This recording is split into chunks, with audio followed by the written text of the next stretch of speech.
Sometimes the worst of tragedies brings out the best in Iowa cops. The gang Lou shooting spree on the University of Iowa campus is one of those times. Tonight, Brenda Good continues our tribute to Iowa's finest with a look back at how the murderous day unfolded and how police responded.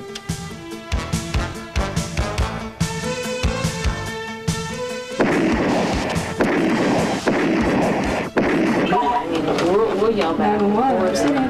The first frantic calls come into police at 3:42 on a chilly November 1st. Shots fired on Jefferson Street, people down, a gunman on the loose.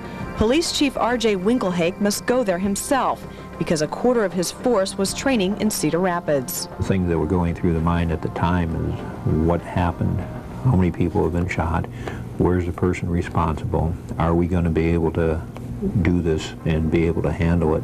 University of Iowa graduate student Gang Lou is outraged he failed to win an academic honor. His revengeful shooting spree would turn this winter day into the coldest and bloodiest in Iowa City's history. He assassinates 3 people in a conference room on Van Allen Hall's 3rd floor, flees downstairs, shoots another, then returns upstairs to shoot the victims again. In less than a minute, police are on the scene. Up until that time, we had dealt with a lot of different things since I had been here at the department, but never anything like this. Shots reported again 7 minutes later, this time 2 blocks away in Jessup Hall, where Winkelhake's wife works. 2 more people down. The chief heads to Jessup, wondering if one victim is his wife. We already had people shot, and the important part was to put a stop to that. And it certainly made me feel a heck of a lot better when I ran up the stairs, and one of the people I saw was her standing there to make sure that she was okay. His wife tells him she heard a shot down the hall, but she's not sure where. The room-to-room search begins.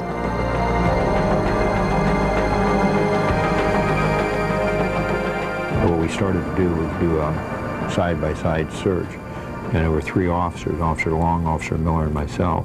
And we had 1 officer on each side by the doors so that they could provide some sight into the door when it was open. Found some people, there were classes being conducted in a couple rooms where we told people to get down on the floor and stay there. The chief and 2 other officers find Gang Lou lying on the floor in room 203, face up, with a .38 caliber gun still in his hand. I told Officer Long to remove the gun from his hand, and because the possibility was still alive, to handcuff him immediately. Moments later, Gang Lou was pronounced dead on the scene.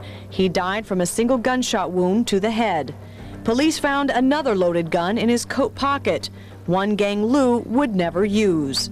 While no medals of honor were handed out for bravery, surely every officer deserved one that day, a day which could have turned much colder. If you can feel good about a tragedy, I suppose that's the one thing we could feel good about, is we were able to respond and we were able to handle that, and I think fairly effectively. And that's why they're Iowa's finest. Brenda Good, Channel 2 News, Iowa City.